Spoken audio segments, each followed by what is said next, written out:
It's time for Security Now. Steve Gibson is here. He's got 12 great questions, 12 great answers, too, including quite a bit of conversation about his password episode from last week. Security Now, coming up next. Netcasts you love. From people you trust. This is Twit. Audio bandwidth for Security Now is provided by the new Winamp for Android, featuring wireless sync and one-click iTunes import. Now with free daily music downloads and full-length CD listening parties. Download it for free at winamp.com/Android. Video bandwidth for Security Now is provided by CacheFly at CacheFly.com. This is Security Now with Steve Gibson, episode 304, recorded June 8th, 2011. Your questions, Steve's answers, number 119. Security Now is brought to you by Squarespace.com, the fast and easy way to create a high-quality website or blog. For a free 14-day trial, go to squarespace.com/securitynow and be sure to check out their annual plans for savings of up to 20% off. And by Netflix. Watch thousands of TV episodes and movies streamed to your PC, Mac, or TV instantly. Plus, get DVDs by mail in about one business day. For your free 30-day trial, visit netflix.com/twit. It's time for Security Now, the show that covers your security online and privacy, too. And here he is, our guru, our leader, our fearless leader, Mr. Steve Gibson. Actually, he's fearless, but he scares the hell out of me. From GRC.com, the Gibson Research Corporation, creator of Spinrite and a lot of great utilities, and now the king of passwords, too. Did you get some good reaction on the Haystacks episode last week? Tons of reaction. I didn't want to make this Q&A all about the reaction to last week's Password Haystacks episode, so it's about 50-50. Some great comments, some things that I sort of forgot to mention that people brought up, some very valid criticism saying, padding is not the same as entropy. So we've got some good things to cover, and not too much news today, but some interesting news. So I think overall a great podcast for everybody. I can't wait. Before we get started there, I'm going to do a quick commercial. We've got some security updates, as you said, but Q&A is the heart of the matter, our 119th question and answer session with Mr. Gibson. Brought to you today by the folks at Squarespace. We use Squarespace for our Inside Twit blog, inside.twit.tv. I'm still using WordPress on Leoville, my blog, partly because I want to feel your pain. It really is a good experience for me to go in there every few days and see, I have to do a security update, I have to FTP, I have to do all this. But it's part of one of the ways I kind of keep up on the real world. The beauty of Squarespace, you never have to worry about that. Squarespace is hosting plus software, content management software that's fantastic. If you go, you could try it right now. Yesterday when we were at E3, it was pretty funny.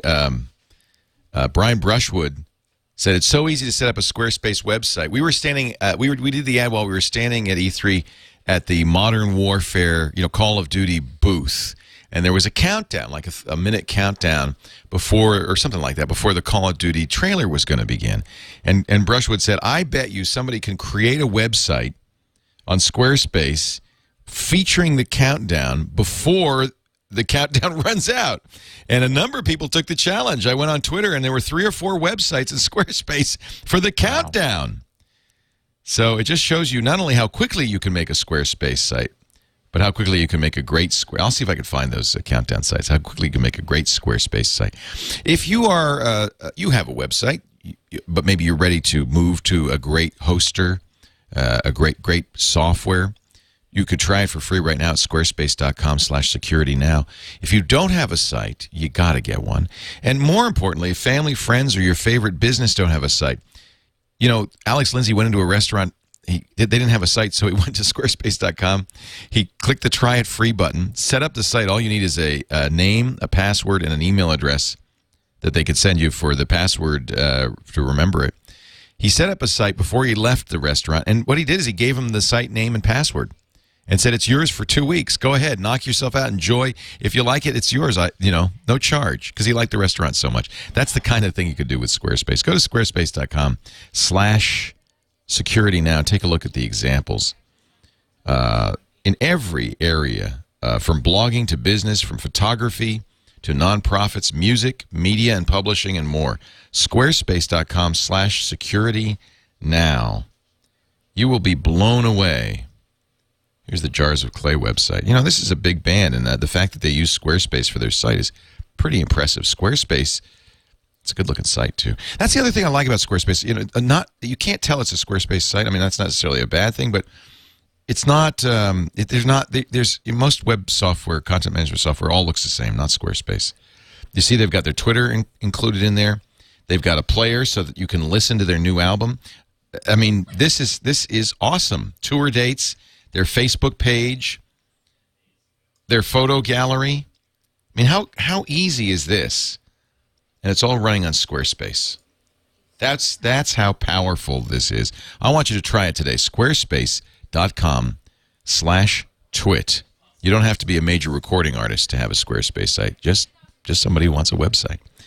Just go there right now. Squarespace.com/twit and sign up today. Squarespace.com. /security now. Let's give you credit, Steve. That'd be nice. Yeah, squarespace.com/security now. All right, Steve. Happy IPv6 Day. What the hell does that mean? Well, I noted months ago that this date, June 8th, would fall on a Wednesday. And so I thought, hey, cool. We'll actually be talking to each other. We'll be recording a podcast on IPv6 Day. Yeah. My biggest disappointment, though, is there's no fancy Google logo for it. Oh, you'd think they'd have a Google, there's Google logos for, like, when people discover navel lint. I mean, and there's nothing here. Nothing. Ridiculous. Just a blank old Google. I went there and I thought, okay, come on, give us something really cool. But then, like, Rube Goldberg Plumbing or something. But no. We got nothing. Well, and I imagine Google is fairly involved in IPv6 Day. This is in their interest, isn't it? They're one of the big people, and Facebook and Yahoo and a number of other big ones. It's first of all, it means really nothing for end users. The idea is for major websites to bring up IPv6 services sort of as a dry run, sort of as a test. And the idea is to sort of test the infrastructure, let the engineers see it in use, see if anything happens. I'll have more news next week when I've been able to aggregate the reactions from what's going on today. I've seen some indications that some small percentage, like 0.02% of the net, might have connectivity problems if, as a consequence of this being activated, their traffic happens to go over IPv6 through really no effort of their own, except that their infrastructure or their, the extra structure is using IPv6, and if there are problems. So where would the problem lie? I mean, is it my router that I'm going to have a problem with? Is it? Well, here's the deal. The entire internet today is IPv4, which means every single piece of equipment between you and me, Leo, or you sending out this real-time stream, and every single one of the listeners knows IPv4. That is to say that that's the protocol that wraps the data packets which move from point to point. Today, it is not the case that even the majority of the internet's plumbing equipment knows IPv6, which is to say, for most equipment on the net, if an IPv6 packet came to it, it wouldn't know what to do with it. It would just ignore it, because there's a version that's, I think it's a byte in the IP header that says, this is my version. All of them in the world say 4. Right. Every packet out there has a 4 in there. Right. So and that's one of the things the router hopefully checks. As the data is coming in, it checks to make sure that it's 4. Well, when packets arrive and that it's 6, the router is going to go, huh? Because, I mean, everything's different. The 128-bit IP, for example. You hope it checks, because if it doesn't check, it'd be worse than it would barf, right? Yeah, and who knows? I mean, when we know the way things are engineered, since everything has always been 4, it might very well be that there's equipment out there that doesn't check, which means it might crash, it might stumble, it might hang, it might drop the packet. But the key is for it to work, for IPv6 natively to work, every single piece of equipment, and there's a lot of it, between any two IPv6 endpoints has to know IPv6. Now, there are tunneling solutions where you can chop up bigger IPv6 packets into multiple IPv4, hide them in an IPv4 so that the existing infrastructure still works. Like if it had to pass through a realm of the internet that couldn't transit for whatever reason or wasn't yet able to IPv6, you could have tunneling endpoints that rewrap the incompatible IPv6 in IPv4. It goes where it needs to go, then it gets unwrapped again. So, I mean, there are those kinds of kludgy solutions, but those are no better than like NAT routing that we have because we're running out of IP space. So ultimately what the goal is, everything will be running IPv6 and still know about IPv4. But we're an unknown length away from that. I mean, even companies which have their own IPv6 big monster allocations, their traffic will be converted to IPv4 not very far after it gets out of their facility, because that's all the net actually works on today. It doesn't actually work on IPv6 yet, except there are some sites that are today on June 8th giving it a shot, sort of to, like offering their services there to see how it goes. So you have to request an IPv6 packet. It won't just spit it out at you. Well, you have the way it works is we've talked about TCP/IP stacks, and every TCP/IP stack for several generations of our operating systems has been IPv6 capable. So, for example, when you enable IPv6 on XP, and there's like a command you can do to turn it on in XP, when you do that, then it will attempt to issue traffic over IPv6. And when that fails, as it invariably does today, it falls back to IPv4. So eventually, when you connect that machine to something that does know about IPv6, then it'll work. And it'll just sort of work seamlessly. So, Mac OS 10 has had it for several versions. I just saw this morning where, or like at what point they added it. It might have been Leopard. Was that a while ago? Yeah, Leopard. Now, Slow Leopard's the current. I bet you they did it in Leopard. That would make sense. Okay, Leopard, yeah. And Unix has had it since 2002, and Microsoft has been experimenting with it. You can install an experimental IPv6 stack even as far back as Windows 2000. The Microsoft research folks had that working, and so it's in all the current operating systems. But right now there's no way, and if you were to plug two IPv6 machines directly into each other with a crossover cable, they'd happily talk IPv6. But it's the connectivity problem. It's all the equipment in between. Every single piece of it has to be able to handle IPv6 or translate to IPv4, tunnel, and then translate back. But we're just not there yet. Well, I mean, we're not even close. I'm having to fight to get IPv6 service on my T1s, and it's like I had to go through a big conference call with Level 3 to get it, at GRC. So it's not like just happening. Right. It's, and it won't really be until it's just like raising the debt ceiling on the U.S. It won't be until until it absolutely has to be done, that somebody will say, oh, okay, fine. And then people will scurry around and chicken we're playing. Yeah. So Dr. Mom asks in the chat room, and I'm sure everybody wants to know, is there anything we need to do as end users? At some point, our routers will become an interesting issue. That is, if cable suppliers need to provide their customers with more IP space because the cable supplier itself is out of IPv4 for its own use, then they would upgrade their cable modems and or their associated routers. It's conceivable that at some point an ISP could say, we're discontinuing IPv4 support to you, customer X, on a certain date. And it will be a ways out in the future, in which case customer X would need to go to Staples or Fry's or, Amazon, wherever, and get, upgrade their router. Maybe flash the version of the kernel on their router to a new version. That's possible, but probably just get a new router because the old one's going to be old anyway. And then that router would be able to understand IPv6 on the public side.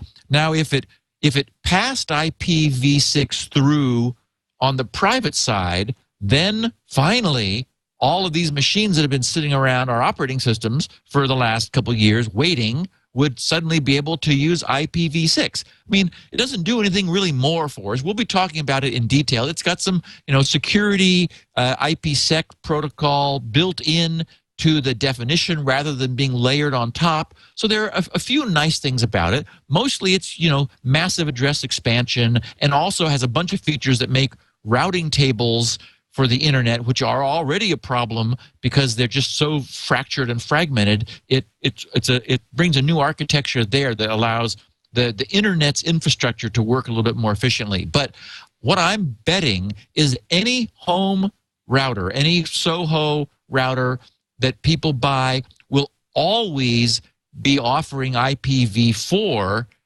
and DHCP, so that our older appliances, which are not our operating systems that we've had for the last couple of years, will always be able to talk to the router with IPv4, and then it will do the translation to IPv6 to get out onto the public wide area network, on the WAN side. So, but this is still years away. And there's also been a lot of speculation that what'll happen is that there'll be ISP level NAT translation, and you won't even see it. Precisely. I wouldn't be at all surprised. I bet you that. I mean, that seems like that's going to nobody's going to, you're going to ask my mom to upgrade her router?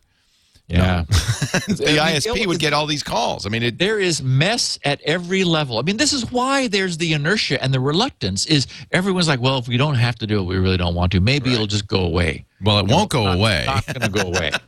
We know that. Yeah. It's just a question of how we deal with it. So I rebooted my machine the other day. I don't remember why. I don't do it often. But I got the notice from Adobe that I was getting a new version of Flash. That's why you should reboot every day. We've been waiting for. We talked about how there was a new cross-site scripting vulnerability, which was affecting Flash players, and how Adobe might as well just give up this notion of quarterly updates. And so what they did was an out of band fix for the 0-day vulnerability that we have been speaking of in the last couple of weeks. Google's Chrome browser got it fast and first, and there is now a new version for Windows, Mac, Linux, Solaris, and Android. So sort of across the board, that's been fixed. So that's good. The big news, the other shoe to drop, essentially, on the RSA fiasco from 90 days ago. I looked back at my blog posting, and that was March 17th, when I went out on a little bit of a limb, and I said, okay, the only way to read what RSA is not telling us is they lost the keys. Right.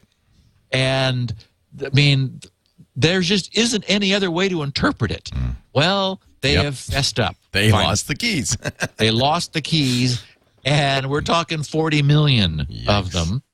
And in an open letter to RSA's SecurID customers, the chairman, Art Covillo, said in an interview that RSA, well, he said in an interview separate from the open letter, he said, RSA is offering to provide security monitoring or replace SecurID tokens for virtually every customer we have. Every one of them. Every one. So they really did get compromised. They did. Wow. And, Fox News also reported that Northrop Grumman was another defense contractor that had been attacked using compromised credentials, RSA credentials. So they have formally admitted that they lost the keys, and now people are saying, okay, I mean, they're saying what you and I were saying 3 months ago. Why were they on their network? Yeah. I mean, why could those have been compromisable? And the answer is always the same: convenience. Yeah. It's easier. So that's what we did. Well, they've certainly learned a lesson the hard way. And I hope so many other people are paying attention, because we don't want everyone to have to learn the lesson the hard way. It'd be nice if people could, if CEOs or chairmen of the board could say to their CIOs, hey, tell me how this cannot happen to us. Prove to me that it cannot happen to us. So I hope that's happening. We have early feedback from the really cool new Microsoft Safety Scanner, which, remember, is the malware and specifically rootkit scanner, which you boot and check your systems. I've seen a number of tweets from people who follow me mentioning that they had found malware on their machine. Microsoft reports that it's been downloaded at the time of this report, which is pretty recent, 420,000 times, and has found and removed malware from 20,000 machines. Looking at what it was that it found, which it provides feedback to them, so they're able to get a sense for what it's doing. 7 of the top threats that were found to install malware, the malware that this thing found and removed, were Java-based exploits. Remember, Java, not JavaScript. I want to make sure in email that I receive and in tweets that I see that mistake being made all the time. And so I want to make sure people understand Java is not JavaScript and vice versa. So Yes. these are Java-based exploits, not in this case, JavaScript-based. However, the SANS Institute editor, Eugene Schultz, made a good comment when SANS was reporting this. He said, I believe Microsoft's reported infection rate is too low. Users who do not have a clue concerning how to secure their systems almost certainly have much higher infection rates. Oh, and the story did say 5%.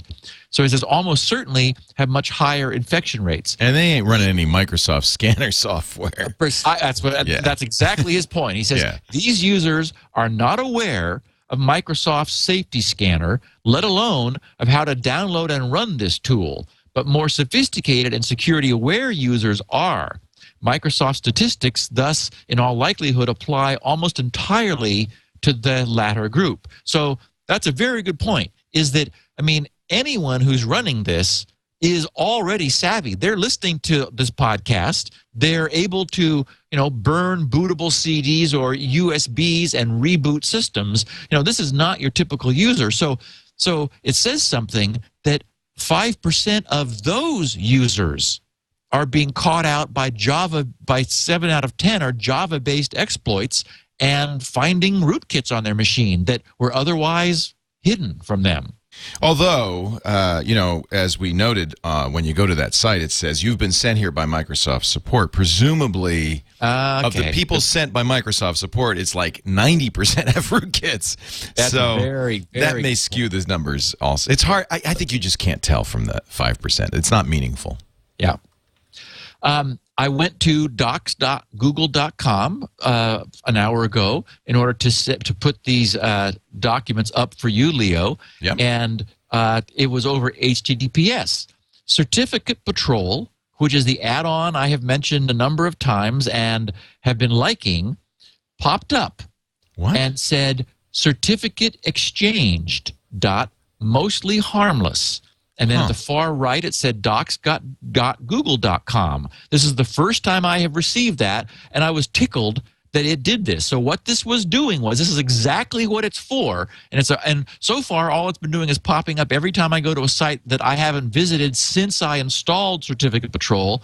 It would give me a dialogue saying, hey, this is, here's a new certificate that I'm in the process of putting into my cache.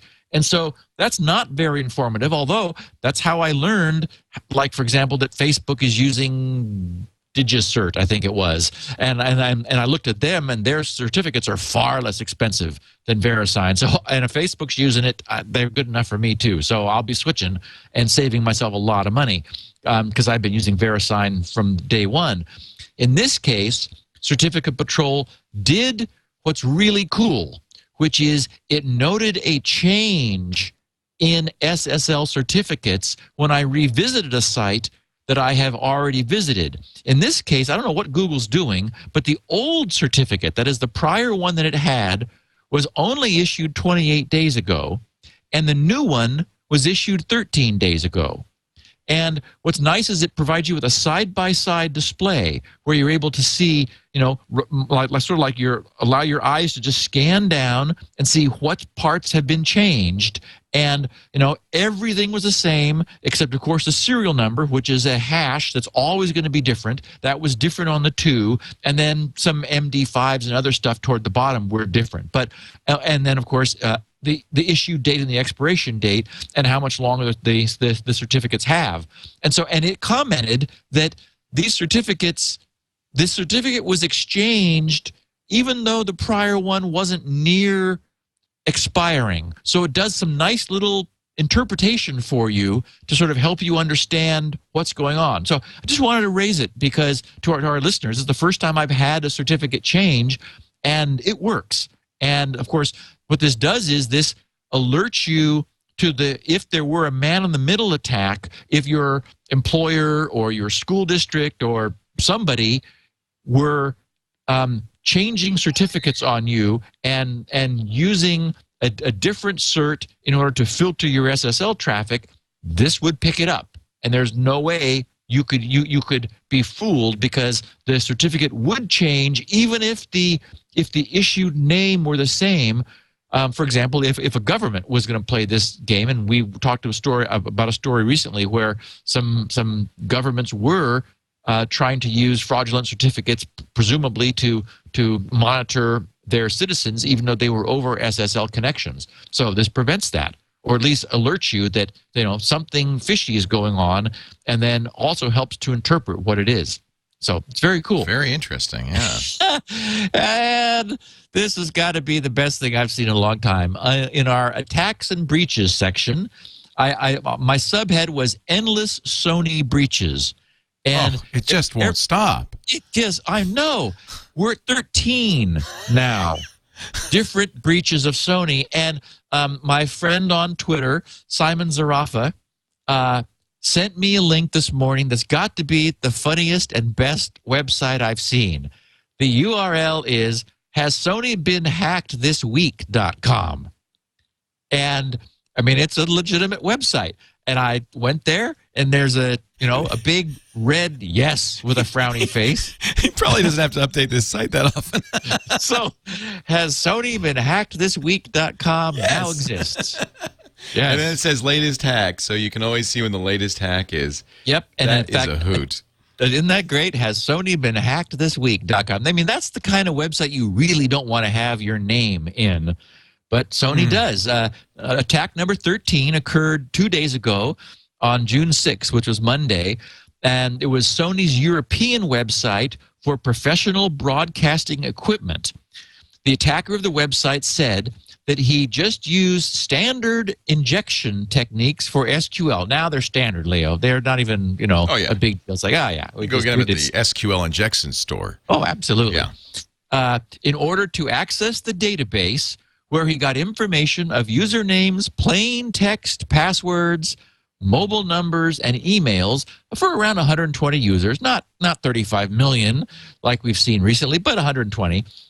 In another attack Sony had previously experienced. So apparently there was some overlap. The person to blame seems to be a Lebanese hacker known by the name of IDAHC. And he's the same one behind the attacks on the Canadian Sony Ericsson site that took place last month in May. And he was quoted as saying, "Yeah, I was bored, and I played the game of the year, Hacker versus Sony." Well, and now this makes me wonder if it's really Sony's fault at this point, because now they're really a target. I mean, it's obviously their fault, but how many of us targeted by this many hackers would have a similar problem, I guess is the question. Well, and as I said last week when we were talking about it, it's a matter of hardening. Yeah. And hardening is hard. And Sony obviously had never hardened their sites. They're learning now. And again, I hope the industry is paying attention, and chairmen of the board are saying to, making their CIOs prove to them that they're not responsible. SQL is a real problem because it mixes commands in with the data so that which makes it very easy to produce back-end database-driven websites. But this is the consequence. Well, if you don't sanitize your inputs, which is a very straightforward, very well-known thing. And it's kind of shocking. Also, sometimes these MySQL injection attacks take advantage of patched flaws in MySQL, and so you got to keep MySQL up to date. And also sometimes many people are using canned packages which they drop into an existing server. Oh yeah, I don't think these guys are script kiddies. Yeah, they're hacking this. This is all stuff that's well known, and these canned packages are wide open. Yep, exactly. There was one more site was breached, which was the PBS had their site breached.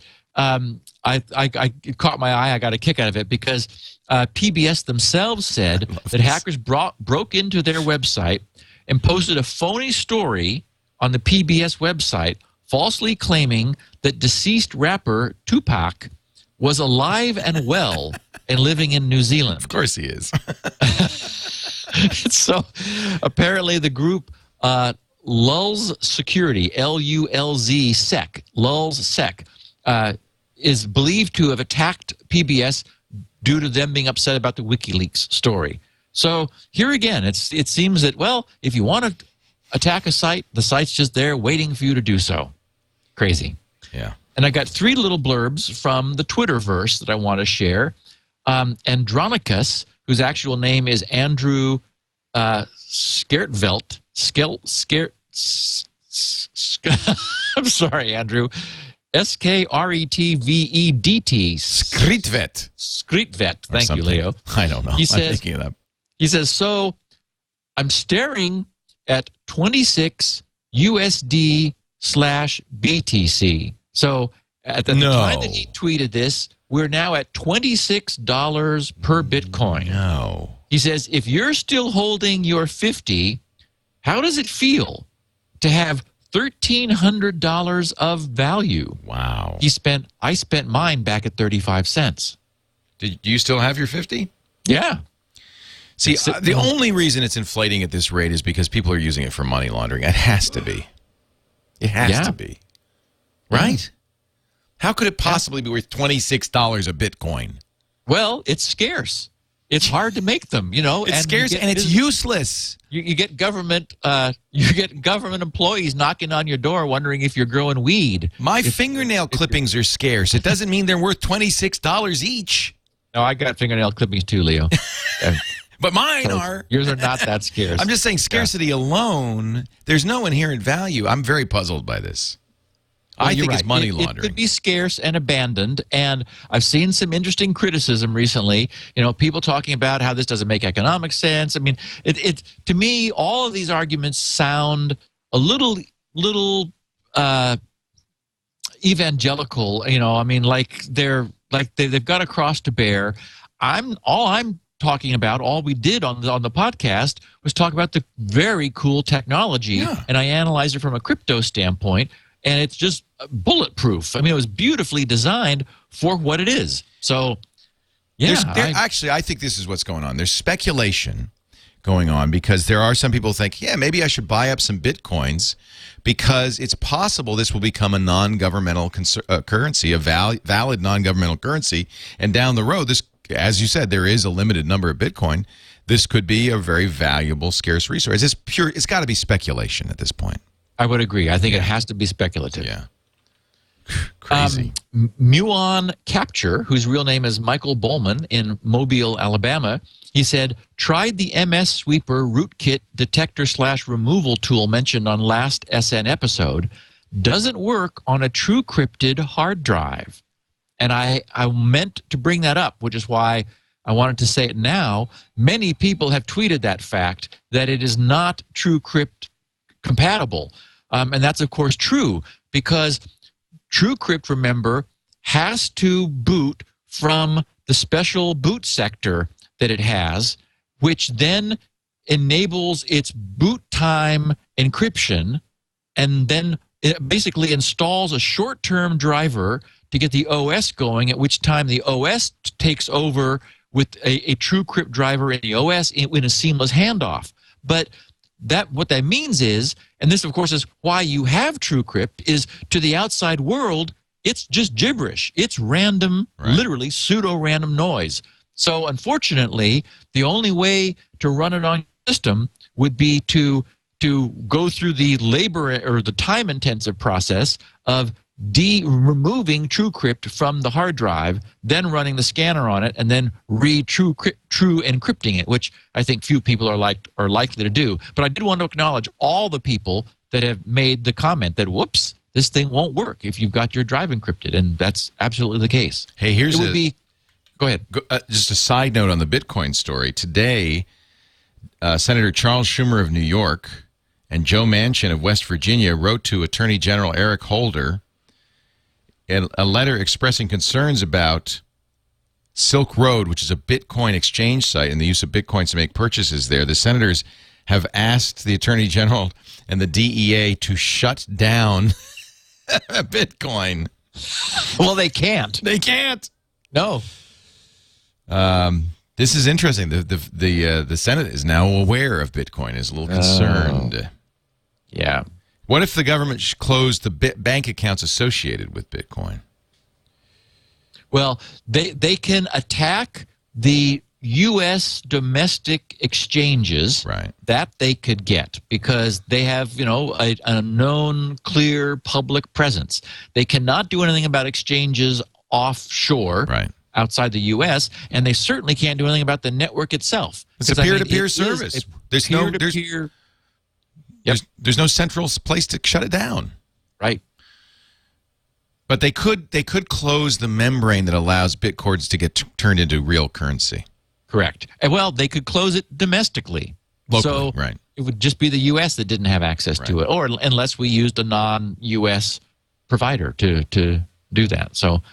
Yes, technology meets the Senate once again. Yeah, but although in this case they say they feel it's a drug issue, the drug laundering issue, and it's just money. I mean, sure, once upon a time the internet was only porn. That's all it had. Now it's way more than that. So, fortunately, the internet survived the porn stage, just as VHS did and DVD did.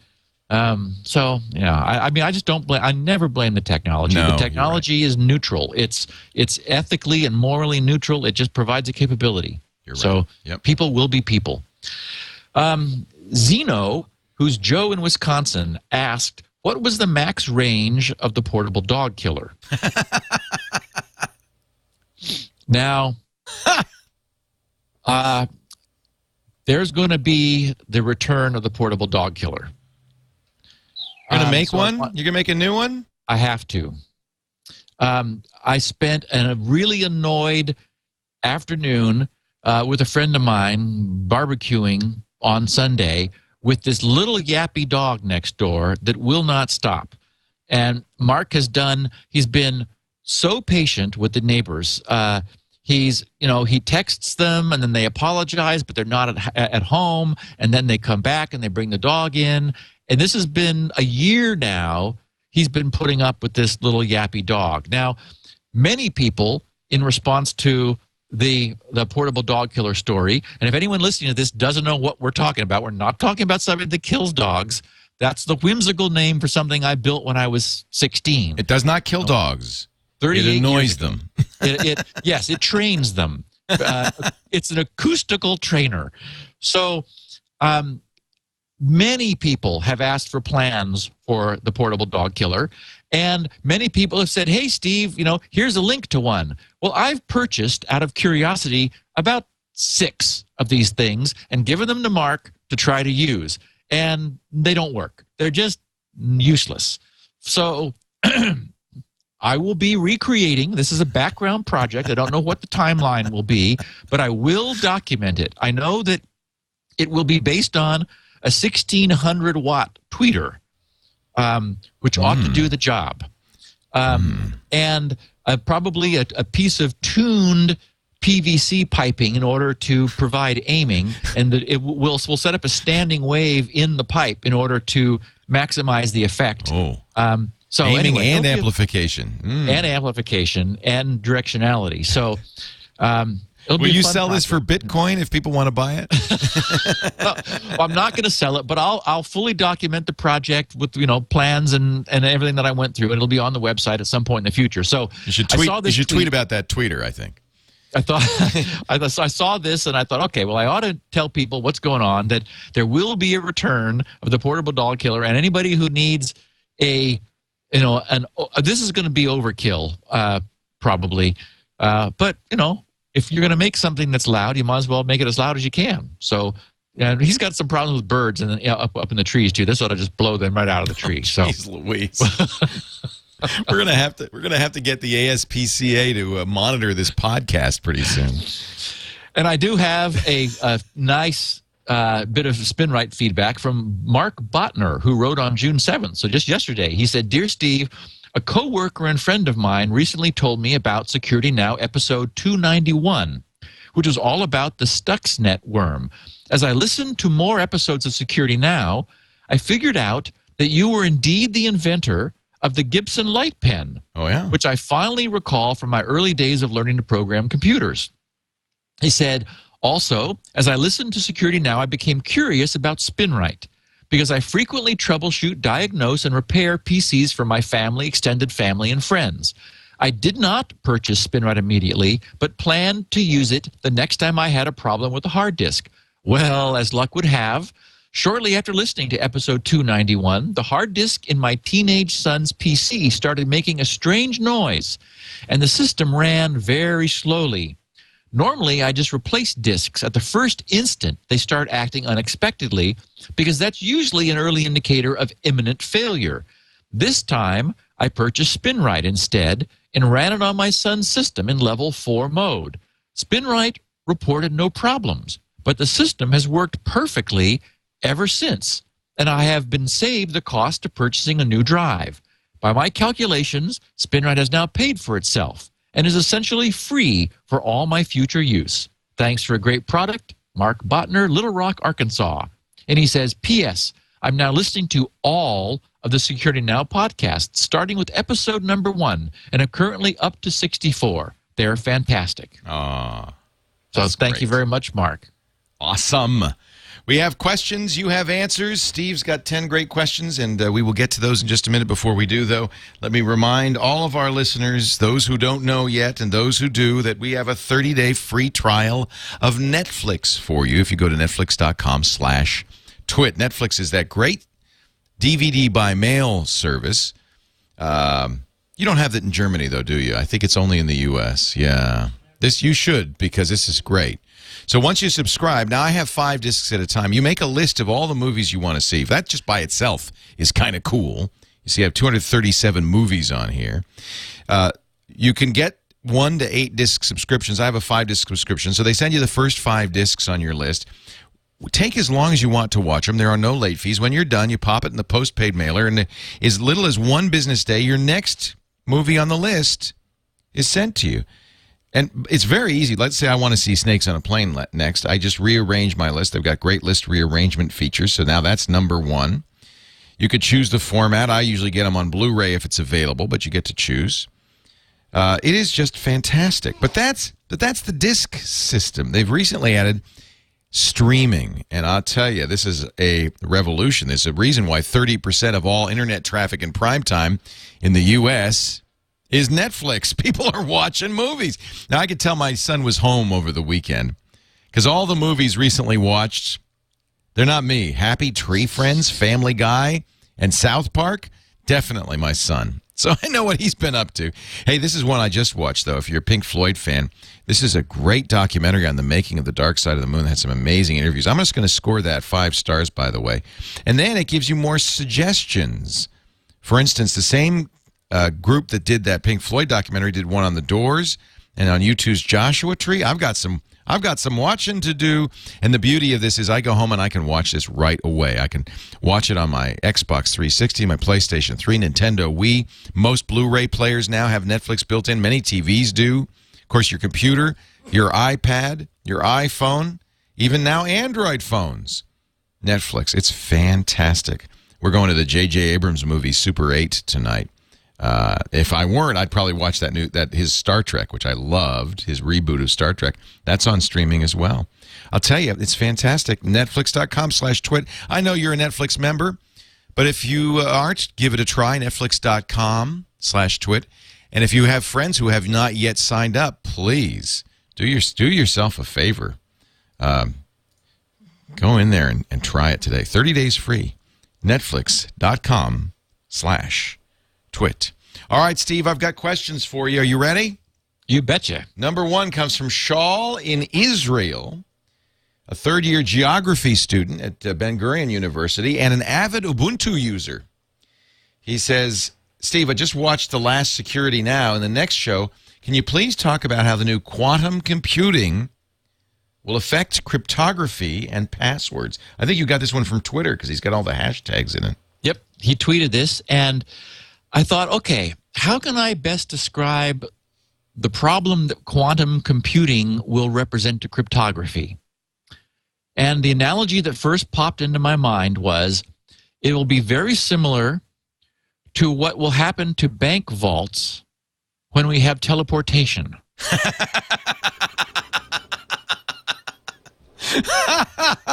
You're right, Steve. That could be a problem. Beam me in, Scotty. Yes. So what you're saying, I think, is that teleportation and quantum computing are equally likely in our future. Exactly. Yeah. That's why the analogy works on so many levels. Teleportation, of course, completely destroys the utility of bank vaults. However, highly unlikely. Fort Knox would be in trouble. Yes. Yes, and it's extremely unlikely to happen in any time soon. So you're skeptical of the claims people have made for quantum computing. Well, okay, here's why. The way a true quantum computer would function, if anyone knew how to make it, and if it was of sufficient complexity to be a threat to crypto, is it would be able to instantly try every possible key. That's what a quantum computer does. Oh. It tries all of them at once. It's massively parallel. It's the end of crypto as we know it. It's back to smoke signals. So just as a recap, of course, everybody's listened to your fantastic explanation of crypto going back, way back when, to early episodes. But modern crypto relies on the difficulty of factoring large primes. Yes, and so there are a number of ways a quantum computer could end crypto as we know it. One is that it could simply say, oh, here's the factor of this big prime. Right.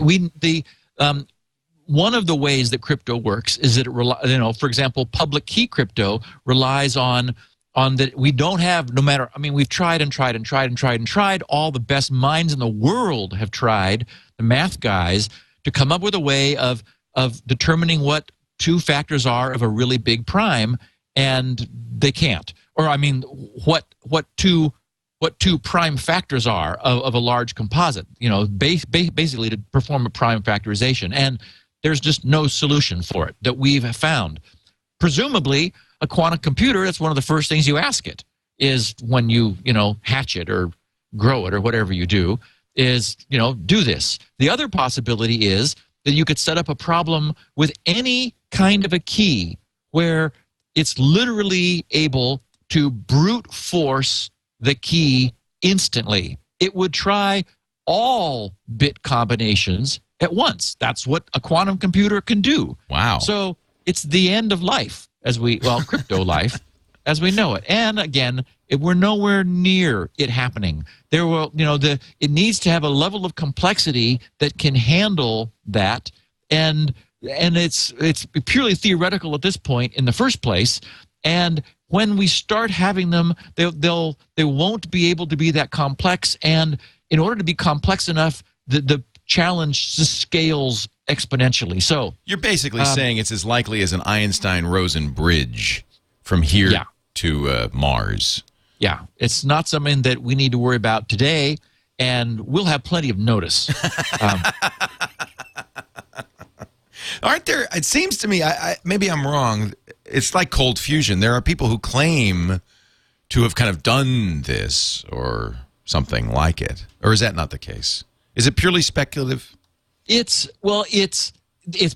absolutely in the lab where you got to wear goggles and there's cool like smoke moving around the floor, and you're in a university where you don't pay your own bills, and I mean it's way out, and they're able to say, there's this company in I seem to remember in Vancouver that claims to have made one.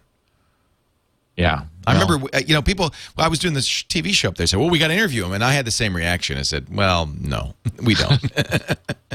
They say they've sold one to Lockheed Martin. As long as they don't give one to the NSA, we're fine.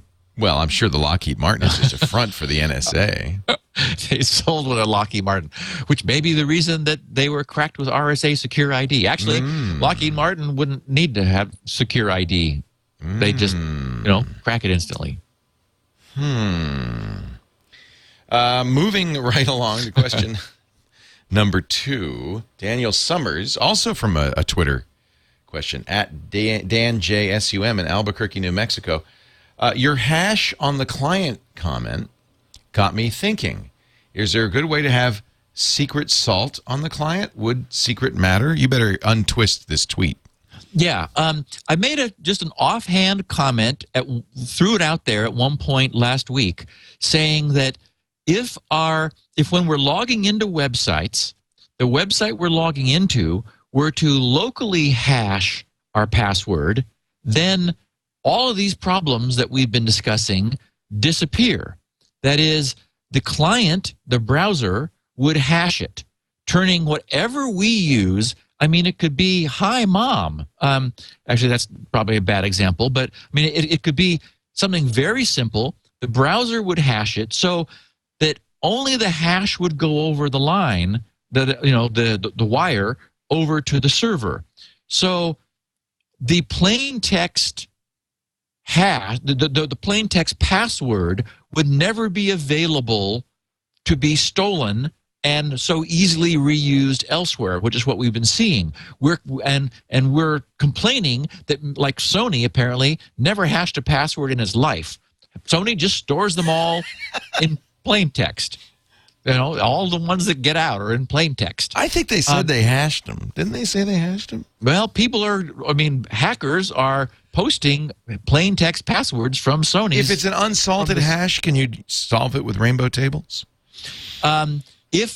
You can solve it with a rainbow table if the hash is is up to a certain size. And I think I've seen we're at like 6 or maybe 7 characters. Because remember, as my own Haystacks page shows, if you're solving for a large character set, the number of possible combinations goes up very fast. And that means the rainbow table size goes up very fast. The whole point of a rainbow table is that it's a sorted list of all the hashes that came out of putting things in, which means you got to store them somewhere. Right. And yes, mass storage is coming down in price, but we're talking escalation. Add one character and now you need 95 times as much storage as you had before. So it's straightforward, trivial, and should have been done to hash it sufficiently that you couldn't crack it. I think that what we're seeing is this is another symptom of us still being in the wild frontier stage of the internet, where anyone is storing a non-hashed password. And I wouldn't be at all surprised with JavaScript as prevalent as it is now. I mean, it's virtually ubiquitous that it would be it's a great idea to hash the password in the client so that it's always obscured. So the user sees something friendly, and before it goes anywhere, it's turned into something that looks like pure gibberish, all high entropy, and then that's what gets sent to the server. Sergei Romanov, who one would think is one of the last members of the Russian royalty, but in fact lives in Minneapolis, suggests he's got a solution. I must have said this before last week, that he knows what your password secret is. I got it. He says, I think I already know the solution for strong-word passwords that you are going to talk about next week, and I agree this will change many passwords of Security Now listeners. I've been listening for more than a year now, and just as you are, I like assembly language. I used to practice my programming skills many years ago on my 8088 processor, an MK88 with 256K of RAM. He is Russian. He says that's the Belarus version of the IBM PC is the MK88. Wow. Since then, with the invention of, I should read like this. Since then, with the invention of virtual memory addressing in 386 and advancement of scripting languages, I've lost interest in programming as profession. So he says, here's his technique. He says, let me put it in one sentence. Use the whole range, all 255 ASCII characters when creating your passwords. For example, in a Windows-based PC, do so by pressing Alt plus 137. That'll give you a capital A tilde, right? This way, instead of entropy limited only to the number of characters available on the keyboard, which is roughly 26 plus 26 plus 10 plus 32. Those are the typable characters. 26 without any modifier keys, then Shift, Alt, and so forth. Or in other words, 94 keys. One can use all 8 possible bits of 255 ASCII character range and thus achieve a maximum entropy per character entered. Now, I don't know how on the Mac, it's very different. You can't use Alt 137. You have to press Option, Shift, and, it's a modifier key combination. So he says, try to guess, for instance, brace A tilde %. I don't know what that is, a little angstrom mark, then another A tilde, then an A circumflex, then a M dash, then a less than A circumflex, and then a cross, and then a smart left quote. Anyway, you get the idea. First one seems to be harder, but don't you agree? But using this password scheme represents a small difficulty for smartphones, and Linux, because ASCII characters are not simply typed using such operating systems, but I'm sure apps are written to do it. Did I guess right, Steve? If I did, can I have a copy of Spinrite signed by a author? Signed, Sergei Romanov, Minneapolis. So, actually, I noticed that in his little sample, I'm wondering if he's trying to claim it as a registered trademark because he's got the last character in there as a registration, the circle R. Right. Okay, so the problem, first of all, yes, if you had an operating system that made it practical to enter those, and I would go even further and say Unicode, which is 16 bits, more even than 8 bits. If there was some way to do that, and if the website and if the web form you were entering it into accepted it, and if the website at the other end accepted it. Oh, that's a bigger if. And that's the big if. Yeah. I mean, I've had a lot of feedback from people saying, gee, Steve, I tried to use, the haystacks approach and put one of each type of character in explicitly, and I couldn't, nothing I could do worked. And so the big problem is that the recipients of there's two big ones. The recipients need to be able to handle any kind of character you could throw at them, but also you need to be able to input it reliably. I mean, yes, we all know, all of us old IBMers, the Alt something. I mean, I use Alt 7 to give me a bullet on my PC all the time. Or is it Control 7? I think, no, it's Alt. Oh, and like 145. Anyway, I have a bunch of those codes memorized that I've used through the years. Too. Yeah. But there's no standard way to enter those. Precisely. And so, if you're anywhere else on a different device, or in a different location where you don't have access to what you entered before, you're out of luck. So I think it's very important. and this is the reason my own Haystacks page only focused on that base set of 95 characters, because I counted space also, 33 special cases. I don't know whether space is an alphabetic or a symbol, but anyway, I counted it there. The only reason I did that was to say, okay, here's the lowest common denominator. Sure, if your particular use case would allow you to use a wacky character, and that means that the recipient of it understands the wackiness also, by all means, go for it. I mean, that instantly means that you're off the reservation completely. Yeah. And that thing is never going to be found. The downside is you're in trouble if you need to log in anywhere else that may make it much more difficult to enter those wacky characters. Yeah. Well, nice try, but So, no Spinrite for you. Not quite yet. Thank you, Sergey. Spasiba. Jared Lysette in Duncannon, Pennsylvania asks, please keep perfect paper passwords. It's still useful, even if it's not passwords. He says there is a use for the perfect password page that Steve has at grc.com, and I don't think you've taken it down. I hope you haven't taken it down. I won't. No. He says you may have overlooked this, but I use it for salt. If you use SHA 512 10,000 times, it still won't prevent a determined hacker. The important thing is, of course, an unguessable salt. So he's saying it's one thing to hash it, but another thing to hash it and have a really strong salt key. If you use a known clear text such as turtle as a password and then gain access to the hashes, you'd simply have to figure out how many times they hash, what the salt is. If the number of times they hash is known, and companies for some reason like to brag about how many times they hash, big mistake, then all you have to do is run an attack to find out the salt. I use perfect passwords to generate the salt for everything I do. Even if you plan on removing it, please leave the salt generator up for everyone. And the page will stay, grc.com/passwords. Thank you. Yeah. No, I would keep that up. That's a useful page. Not everybody wants to use Haystacks for a variety of reasons. And Yep. Question 5, Dave Anderson, Grass Valley, California. He says USB prophylactic achieved. Only on this show, Leo, do we only- have USB prophylaxis. This is in response to the listener who was concerned about using a flash drive after it was connected to an infected computer. And we said, yeah, that's kind of risky because, flash drives could be written to. He said, this got me wondering if there are any USB flash drives with write protect switches. Turns out there are, though not in great proliferation. I found this site, which seems to be trying to collect a list of them. Fencepost.net has the post. I'll put a link in our show notes. Seems like a great tool for the purpose of having a maintainable toolkit, which is protected from infections and fits in your pocket, unlike a CD or DVD. And actually, I meant to ask you about this when you brought this up. We said use a CD because that's for sure write-only. Read-only. But does the hardware protection on a flash drive, is that reliable? Can that be overwritten by software?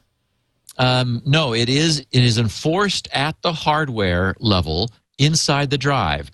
And for any listeners who don't have ready access, I checked, and you can, if you Google USB flash drives with hardware write protection, which is the tail of this URL, USB flash drives with hardware write protection, the first link that Google finds is this post. And it is a nice page that by make and model runs through. I mean, that's what it is, obviously, is a page listing all that. So I just thought that might be of use to our listeners. However, I then encountered something very cool, which is it's our last question of the podcast, and it's one of the two hot tips of the week, which I just completely overlooked. Well, we'll get to that in a moment. We will. Yes. Question 6 from Lynn in Maine. Lynn has thought about the best passwords ever. Steve, first, the pleasantries. I've been listening to security now for several years and have gradually ratcheted up my security per your suggestions. LastPass, NoScript, Certificate Patrol, to name a few. I really appreciate your going into the nuts and bolts of how things work so I can make informed decisions about security. Now, I just finished listening to 302 and the password revelation, which you would be sharing with us next week. I am now very curious if it's at all like what I've been doing for years. I'm a network engineer for a major cable ISP, and I'm responsible for coming up with the enable passwords for routers, switches, etc. Here's what I do. First, I come up with an 8 to 12 word phrase I can easily remember. Then, I take the first letters of the words of that phrase. Then, I make various substitutions, such as 0 for the letter O, 3 for E, $sign for S, etc. Then, I mix up the capitalization. Then, I add punctuation. This has the advantage of being memorable, although some of my coworkers may disagree. But I dare any brute force attack to succeed in anything like a reasonable amount of time. Just curious if this will be anything like what you come up with. Can't wait to 303. And I have to say, I actually, and have mentioned before that I use that. I take song lyrics because I can easily remember the song lyric. And then I will use the initials of the first, say, 10 or 12 words of the song lyric. Capitalize, punctuate. I don't like using a 0 for O and a 3 for E because that's leet speak, and it's probably the first thing anybody would try. And that was exactly the comment I was going to make, Leo. Yeah. I didn't mention it last week, and I thought I should because I run across comments a number of times. And you're right. It is a well-known, those simple sort of visually approximate substitutions are known by attackers and are in their dictionary attack arsenal. So that's the one thing that won't get you a lot more safety. Certainly mixing up capitalization, we know why that works because you have to have an exact match, and adding punctuation, we know why that works because you have to have an exact match. So those are all good things, but I did want to mention not to depend upon changing letters for numbers that or symbols, characters that look similar, because it's really not providing the kind of protection that someone would hope. Yeah. I use the punctuation, and I have an algorithm, which I won't tell you, for uppercase, lowercase, that is non-obvious. And then I guess you could, if you wanted to put numbers in for letters, if you had your own algorithm, you replaced all E's with, 2's, that's not going to be likely guessed. I mean, maybe that's going too far. I don't know. I did want to mention that I've updated the Haystack page with a bunch of links at the bottom of password-related web pages that I think anyone who's interested in passwords will find interesting. I found, I mean, you can imagine since last week's podcast, I've had a whole ton of interest. And there have been people posting about GPUs, graphics processing units, that are able to crack through passwords that are too short. A bunch of interesting analysis of the recent password databases that have been breached, things showing percentages of what, that's where I know that, your old favorite password of monkey was number 14 on one database. And which means that everyone was choosing monkey for some reason, which I don't know. It's just something about monkeys. Isn't that funny? So anyway, I certainly wasn't choosing it because I thought everybody else was. No. I gave that up, by the way, using that in 2004. Just That's so good. If anybody wants to try to crack my system, it's been some time since I used monkey. Javi Harris in Iowa wonders how to get started as a kid.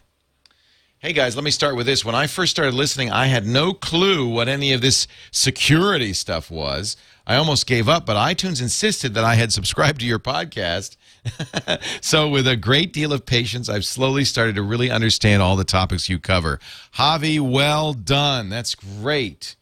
What really got me interested is how easy it is to be safe and even easier to be unsafe. I didn't realize that a simple change of your password could make a huge change. All of this crazy hashing and salting passwords still sometimes makes me dizzy, but I think I have the overall concept. I will be forever a listener, and I hope to learn a lot more. Wow, that is so cool.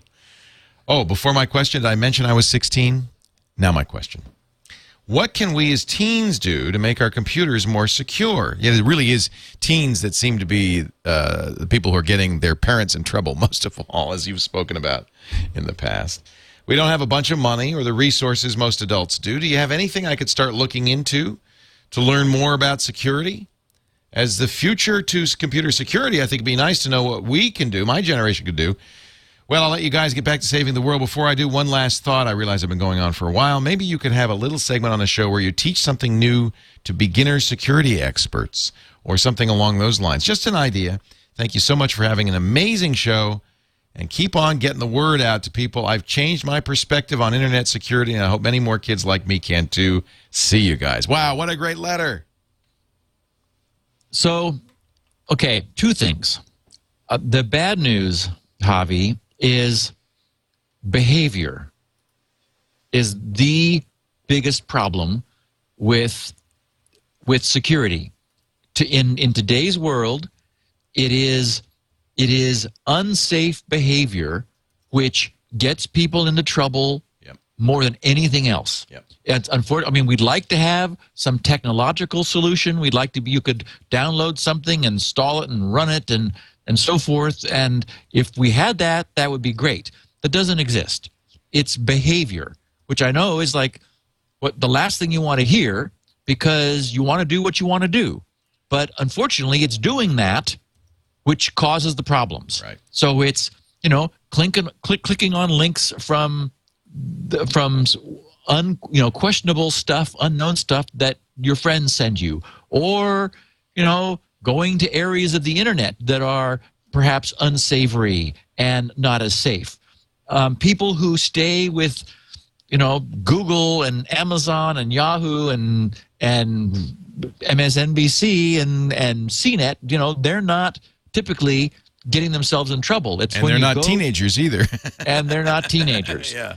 Exactly. So there does seem to be like a demographic sort of bias in that direction. So the first thing I can say is, unfortunately, there aren't any shortcuts, and the thing you want to hear the least is behavior is really the way to be safe. Basically, not do some of the things that you're currently having fun doing with the internet, which might not be safe. And the second is relative to segments to teach beginners.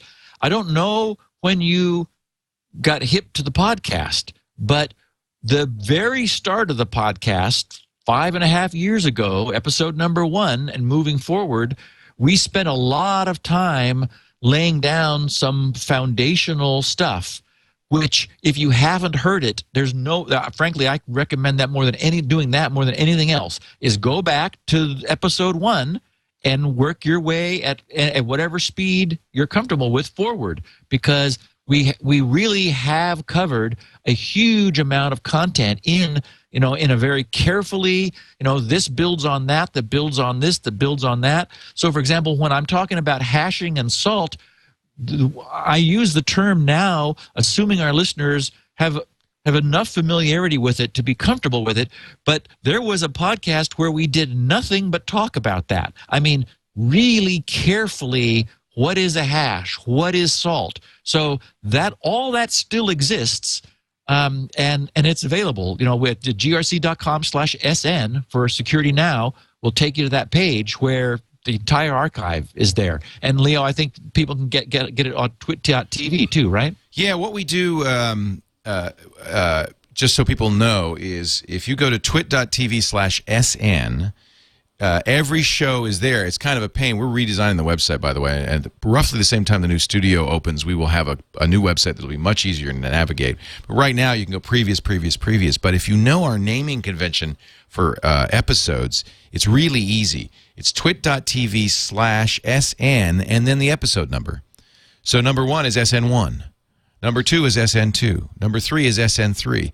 So you can go back to any arbitrary episode, even start with number 1, and go forward if you know that naming convention. I apologize. You shouldn't have to know a URL naming convention to find stuff. And the truth is, you can go, there's search and you can go back and stuff. But it's all there.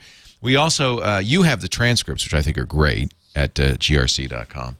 And we also have show notes on our Twit wiki. Almost always, most of the time. I don't know how far back those show notes go, but for current shows anyway, I'll make sure that your notes get entered into our wiki.twit.tv So you can search for any show note there as well.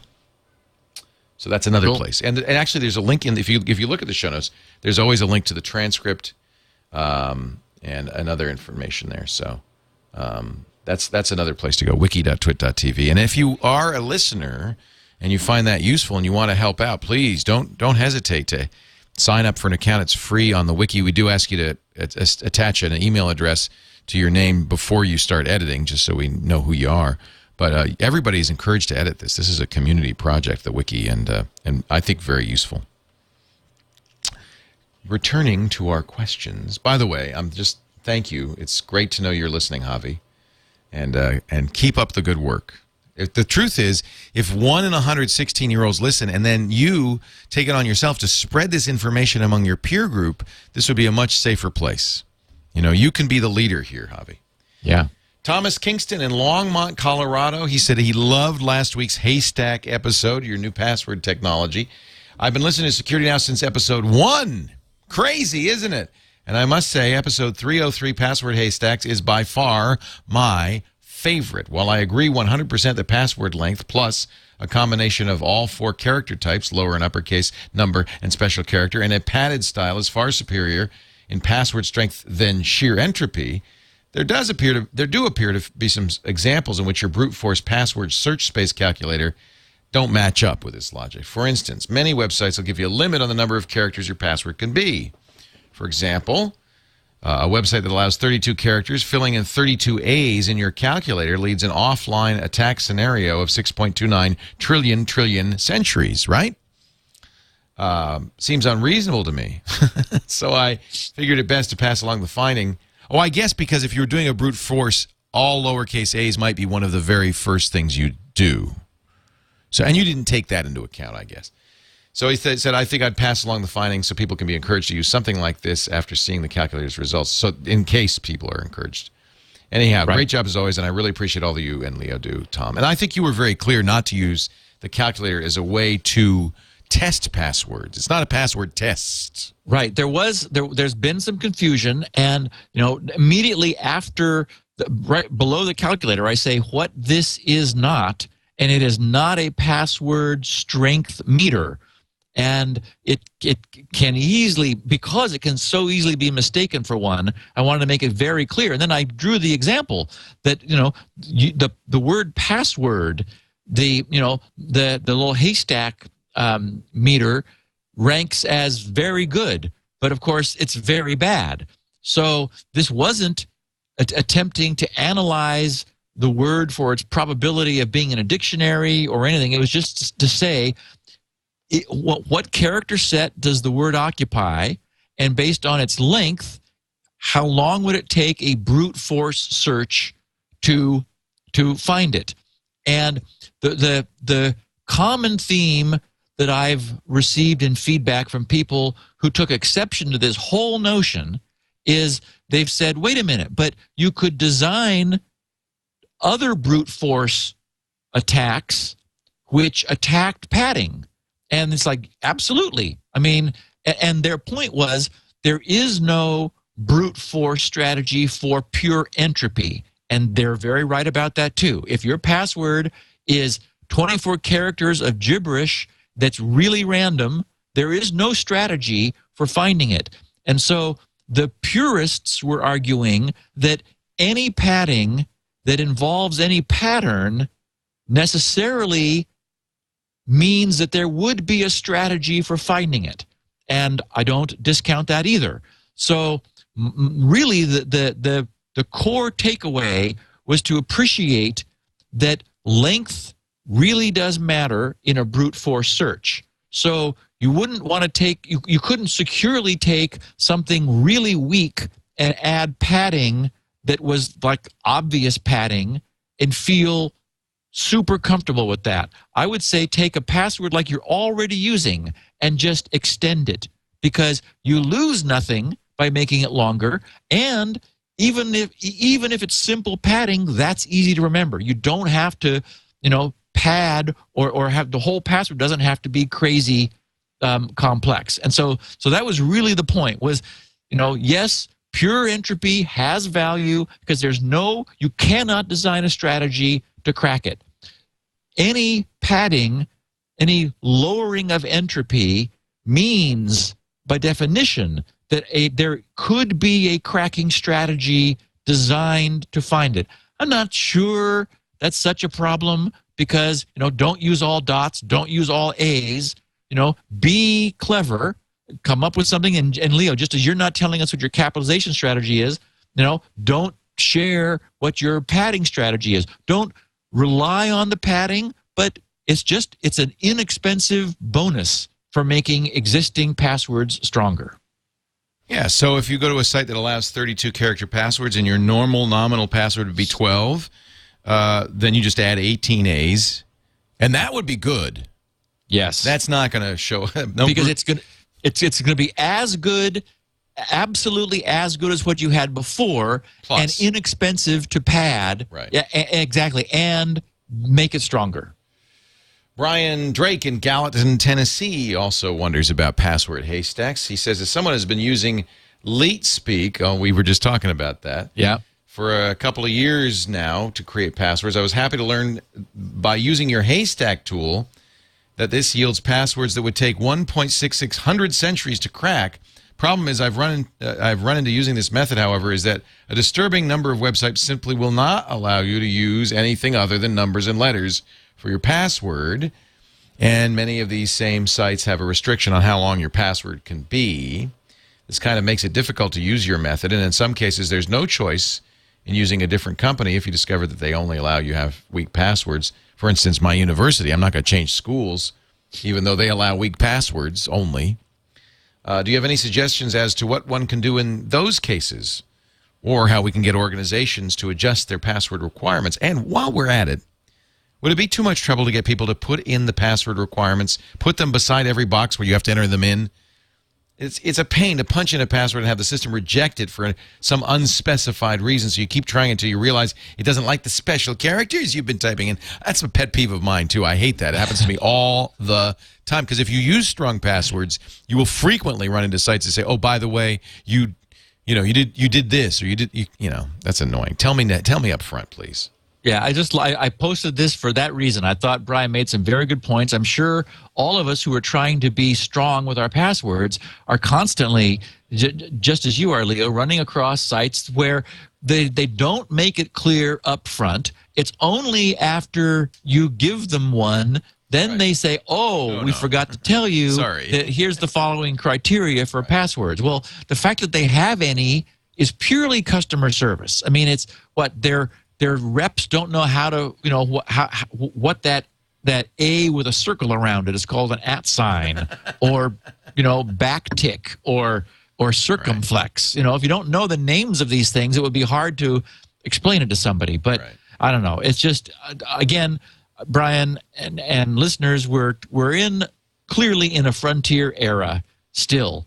And I think things are with huge high publicity problems like Sony is having, like RSA is having. It's got to be the case that companies are going to be looking at making sure this doesn't happen to them, and putting pressure on the company. When Brian asks, is there anything we can do? I would say, yeah. If you find yourself stymied by a company that won't let you use a strong password, complain. Everyone's got a support link, and they may blow you off and ignore it, but it's worth doing. If nothing else, you'll have the peace of mind of saying, well, I tried to give them some feedback. Please remove the restrictions from your passwords, because I want strong passwords. Yeah. Well, and as you've mentioned in the past, a fixed length password or a maximum length password means that they're not hashing their passwords. It certainly implies it. We don't know for sure, but it's a good tip-off, that because if they're hashing, then they don't need to have a length restriction. Right. So that's a bad sign. Yeah. Sony. Let's see. Is it Jonathan next? Yeah, Jonathan Simon is concerned about long but low entropy passwords. How robust are long but low entropy passwords against new brute force attacks that reorder the guessing so that it is not in alphanumeric order, but rather in low entropy to high entropy order? That is, if the algorithm tries passwords that would, for example, be compressible to smaller passwords, or that contain dictionary words, earlier than true high-entropy passwords in the Shannon sense? Jonathan. Yeah, I just answered that. I forgot that I had this question here. I want to make sure that I covered. In other words, yes, which is low entropy but long. Yes, I want to make sure that everyone understood that I get it, and that I shared with everyone that I recognize that that the gold standard is a long and high entropy password, because you can't brute force it, nor could there be a theoretical strategy for finding it sooner than doing pure brute force. And that it's absolutely true, if you lower the entropy, then that implies and he mentioned Shannon, who's of course the famous scientist that talked about information theory, that if you lower the entropy, then it means that there's something theoretically attackable. So, I mean, I wanted to let everyone know. I wanted to give them the satisfaction of knowing, those who felt that they were correcting me, that I get it. I understand that. But I would still argue, take something good and pad it to make it better. Yeah. And I will also say that I'm not going to tease again like I did 2 weeks ago, but I had a really good session at Starbucks last Thursday, the morning after I recorded last week's podcast, and it's looking good. I have one more really cool, really new thing to add to the whole password bag of tricks that everyone's going to get a big kick out of. I need to do some more work on it, so I don't know when. I'm going to drop the issue until I have an announcement, but and then we're going to have a lot of fun. Cool. Can't wait. Curtis in Sayreville, New Jersey needs a secure hard drive eraser. Steve, I have a few hard drives that I need to erase. I mean erase. I've heard there are programs out there that will write over the existing data and do a set amount of passes. What program, if any, do you use or recommend for this? Thanks for an awesome podcast, Curtis. It was such an important question and a quickie that I just threw it in here, even though it extended the length. We like Derek's, DARIK''S, boot and nuke, also known as its acronym DBAN, DBAN. It's you download the ISO, burn it to a CD, or stick it on a USB drive. You just boot a machine that's got the evil hard drive you want wiped, and it'll do it. I mean, and it does it really thoroughly. I think it's overkill. I believe multiple, like 3 or 4 pseudo-random passes ought to wipe any hard drive for reasons that we've talked about before. I know there are some that do 33, and it's like, oh boy, I think 2 is probably enough, but anyway, Yeah, the key is, the idea is, you can always read back what you just wrote. That's what the hard drive is designed to do. You can, but then if you subtract out the big signal that was written, that's going to leave the signal that it overwrote. And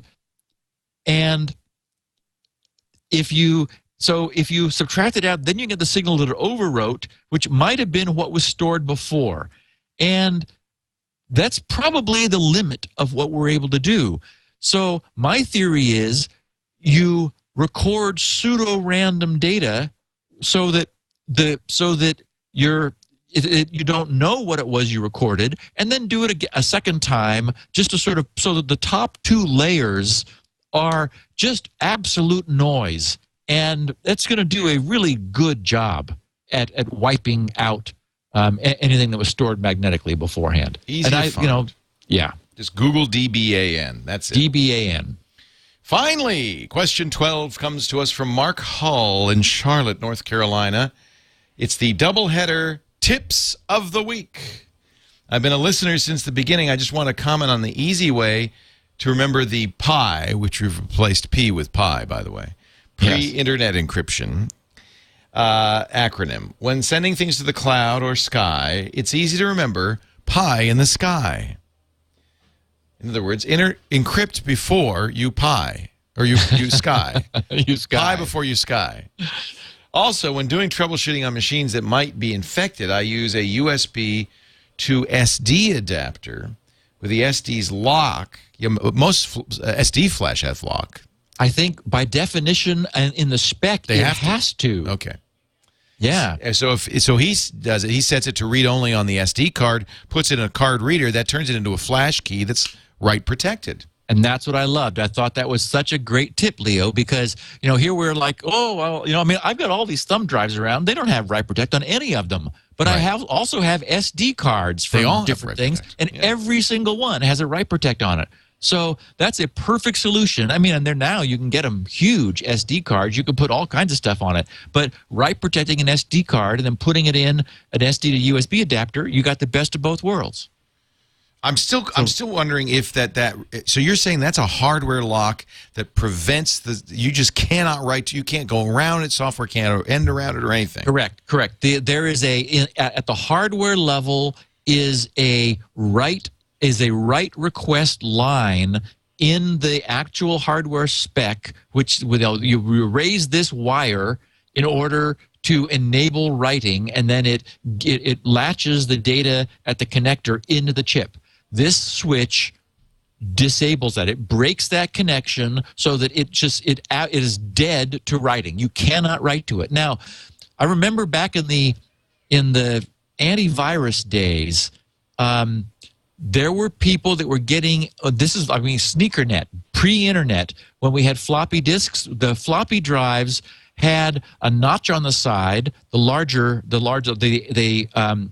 8 was it 8.5 and 5 1/4, or just 8-inch, the big 8-inch floppies and the 5 1/4s, and then we got the 3.5s, and they had the little slider. It's surprising back then how many write protect switches didn't work.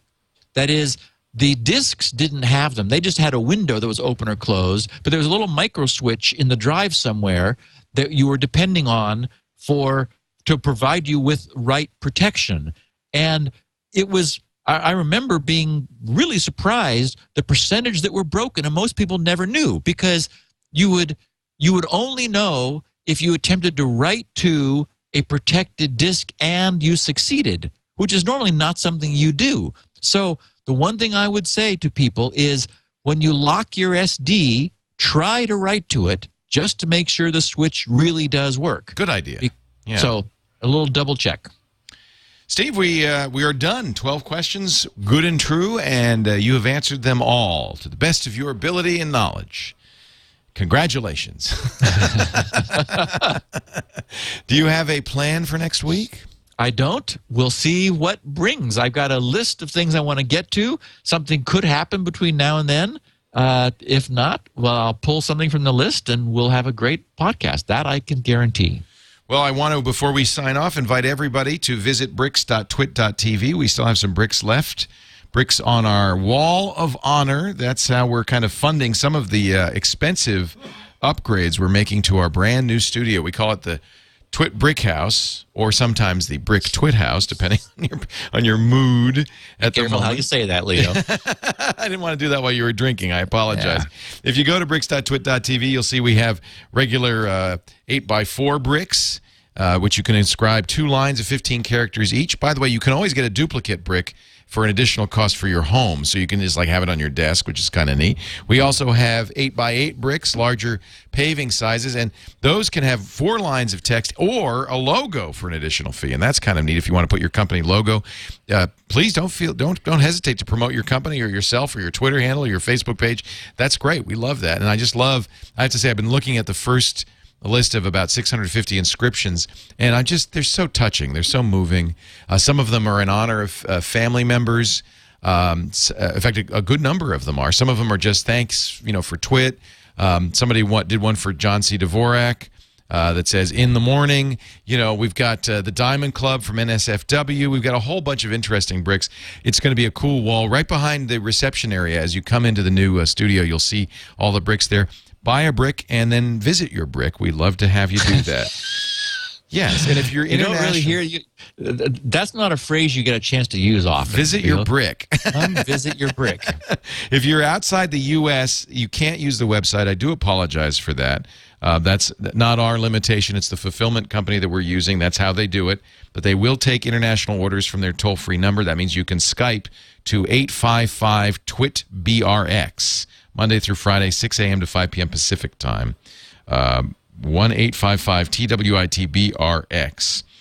You can call that number if you're in the U.S. too, but just that's how we do international orders. Thank you so much to all the people who've donated. We really, really appreciate your support. And I tell you, you're going to love the new studio and the things we can do with it, the variety of programming we can do. I think it's just going to really make a big difference. So thank you in advance. Steve, thank you for a great show. Everybody should visit Steve's website, grc.com.